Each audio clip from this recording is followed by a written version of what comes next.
What's going on, everybody? It's Mike from the Sneaker History Podcast, and we're back with another video. Guys, this is our top 10 sneaker releases of 2023. I know we have a little bit of time left in the year, but I think we've pretty much seen what we're going to get so far. So I figure why not get into it a little bit early, right? A few people already have. I think Complex has, but we're going to do a better job than them, right? We're going to give you some better opinions than the same people over and over again. Now, with that being said, if you're new to the channel or hadn't done so yet, go ahead, hit that subscribe button, leave a like, drop a comment, all that good stuff, guys. It's going to help the video get through the algorithm.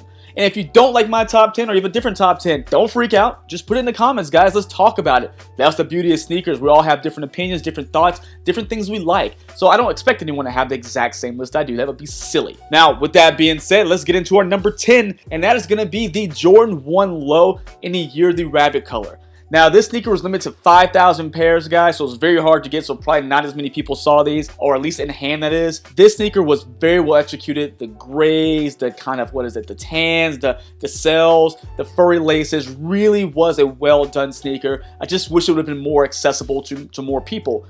But that is going to be number 10 on the list. Going into number 9 is going to be a Nike SB Dunk Low. This was going to be the Yuto Origome. If I said that right, Origome. If I said that wrong, please don't kill me in the comments. I'm trying to get that right. But Yuto's Dunk, I love the way this one looked. The gray suede, the white underlays, and you had like the cherry blossom hits. That was supposed to, if I'm not mistaken, represent the scenery of Japan or represent the scenery of Tokyo. I think it was just Japan as a whole. But I really like that sneaker. Although it was more available than that Jordan 1 Low we just mentioned, it is a SB Dunk Low and a more limited release. One of the more, I don't know if they even call them hyper strikes anymore, but that is going to be more premier release, so not as many people got them as they wanted. The price was pretty high on the resale market, but it's just a very nice looking sneaker, and I think probably the best SB to release over the overrated Horitos release. So I know you guys will kill me for that one, but I didn't like the Horitos release. I think it was very overrated for what it was. I think Yuto's release was way better. Getting into number 8, we're going to jump into the Saucony world, guys, with J Tips and his recent release of the Grid Shadow 2. I'm just going to include both of them here because they came as a pack, but both sneakers were beautiful. Now, this released at Complex Con, a week before Thanksgiving, and then released on J Tips' website the day after Thanksgiving, which I heard sold out in 8 minutes because I wasn't able to get a pair. If you're able to have one of those in my size that's not going to knock me over the head, let me know. But I think those are very well done sneakers. I love the colors. I love, of course, Saucony has beautiful materials as well. So this one deserves the number 8 spot. Getting to number 7, that is going to be one I actually have next to me. It is going to be Adidas Crazy Infinity 2.5 or 003. I'm not sure which name I'm actually going with, but this sneaker here, I love the way they took a Kobe sneaker from the past, which they can't call a Kobe sneaker anymore, of course, but that sneaker, the Crazy 1, Crazy 2, and the unreleased Crazy 3 were all ahead of their time, and they even made it more futuristic, and it still seems ahead of its time in 2023. This sneaker is very awesome. Probably one of my most worn sneakers since I've actually got it. I am super impressed by what they did here, and I love that they're bringing out more and more colors of this sneaker. So Adidas, keep on doing what you're doing there, because this is definitely a favorite of mine, and that was coming in at number 7. Now, coming in at the 6th spot, another Jordan, one that people probably put it as number 1. I just don't think it really, I couldn't justify putting this as number 1, but I do like it. It's a Jordan 4 SB in the pine green.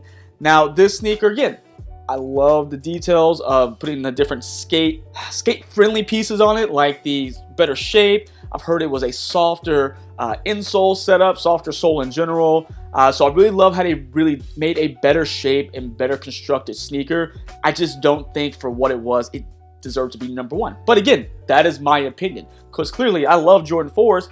I just don't think that one was the one for me to be over the top. Maybe some more colors down the line, possibly, but it was a great shoe nonetheless. Now, getting to our top 5. Number 5 is going to be the Jordan 3 Reimagined White Cement. Beautifully done sneaker. Classic sneaker. Now, we've seen this sneaker a ton of times in different variations. I think this may be the best one since the, what was it, the 2018 version? I think this sneaker was done very well. I love the aged look. I love the quality of the leather. Now, when it came to the actual craftsmanship, you had great leather, but it seems like there were some inconsistencies with the elephant print. So of course it could have been better, but you have to remember these are mass produced. But again, we're paying $200, so we deserve better. Anywho, I think overall it was a fantastic sneaker, one that is going to live on forever because it does have that classic stamp on it with being the Jordan 3. So that was going to be our number 5. Now, getting into number 4, we're going to have a Dor Becker sneaker. One that came out early in the year that had zero hype behind it, and after the Vomero got hot, this sneaker exploded. The Vomero Dor Becker in that really just fire orange color.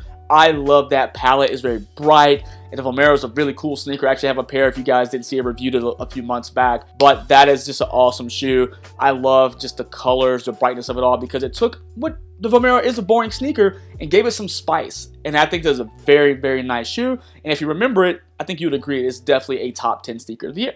Getting into our top 3 now. Number 3 is a three-piece collaboration, however you want to say it. And it just screamed quality all over it because, of course, Roni 5 is no stranger to quality. But he brought in Clarks and Adidas with this triangle or three-piece collaboration. It gave us the Roni 5 Clark Adidas 8th Street Samba. I love this shoe. It took a classic sneaker like the Samba and gave you a classic sole from the Wallaby with that beeswax makeup, and everything was so nice about that shoe. So much so that it was even open for pre-orders. That made it even better. So, got an amazing looking sneaker. You got a relatively easy way to pick it up. You can't go wrong with that. There were 3 colors of it. I just included the entire pack here because you couldn't go wrong with any 3 of them. But the 8th Street Samba was a fantastic job, and I hope to see more partnerships like this in the future. Now, number 2 on our list, another early of the year sneaker that I hope people didn't forget about. I definitely didn't, because this is going to be a collaboration with rapper Action Bronson and New Balance in the 990 V6 in the Baklava colorway. Fantastically done. I think I probably said that a million times. You should make a drinking game out of me saying fantastic. You'd be drunk by now. But this sneaker is well done. Of course, New Balance is known for materials as well. They're going to give you something nice. The 990 V6 is probably, I don't want to freak anybody out, my favorite 990 model because I love the more aggressive nature of that sneaker. I love the sole kit they put on it.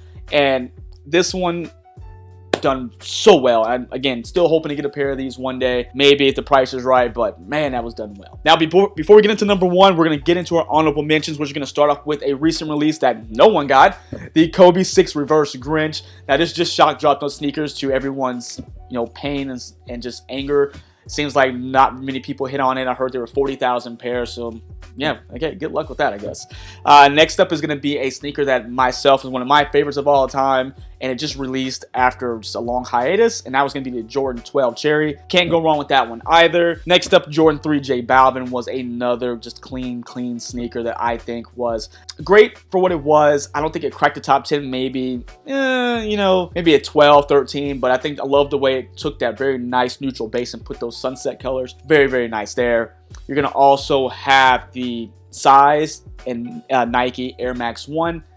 This was one I think that was just a European exclusive release, but it was done so well, not talked about a lot because it was, not something that was widely available, but very nice. And another Saucony I want to throw in there is going to be the Pro Omni Grid, if I got that right. I don't know why I'm just spaced out, but it's the Crystal Caves version. It was one of their runners, their 90s runners, or early 2000s runners, I should say, and it was just done in this really nice iridescent colorway that represented the Crystal Caves around the area where Saucony was founded, and it is just a great looking shoe. Sold out pretty quickly, and again, another one I'm hoping to get my hands on one day. All right, so now it's time for number 1, guys, and it's going to be another visit from our friend Jay Tips and Saucony. This is going to be the Grid Azure 2000. Fully deserves to be number 1. If you've seen this sneaker, you know exactly what I'm talking about. The beauty of the chaos that is this sneaker is just fantastic, from the bright colors, the prints, and of course the Saucony materials. I cannot get enough of that shoe, and it would be even better if I had a pair. So, just giving you guys a heads up, if you didn't realize this list, I only had one of the sneakers here, so it's no bias of me owning them. These are things I've just seen and really appreciated from afar, because yes, you can be a sneakerhead and not own everything under the sun. But that J-Tip sneaker, if you've seen it in person, if you've seen it in pictures, you know what I'm talking about. It is just an over-the-top sneaker that was done so well, executed nicely, that it can just be worn with anything. It feels like it's just an accent piece, and it has number 1 written all over it for me. I know a couple other places may have had the same opinion, others not. But if you hadn't seen it, go check it out. Definitely worth a view, definitely worth a try if you hadn't had a pair of that particular model, Saucony as well. But you guys let me know, what does your list look like? How did my list do? I feel like it did pretty solid, but you guys let me know. And stay tuned, because Sneaker History, our podcast, myself, Nick, Robbie, and Rohit, we're going to come together with the episode to create another top 10 list. So we're going to bring ours together. You guys get to see what all 4 of us think. Now, let me know again what you guys think in the comments, and until next time, guys, see ya.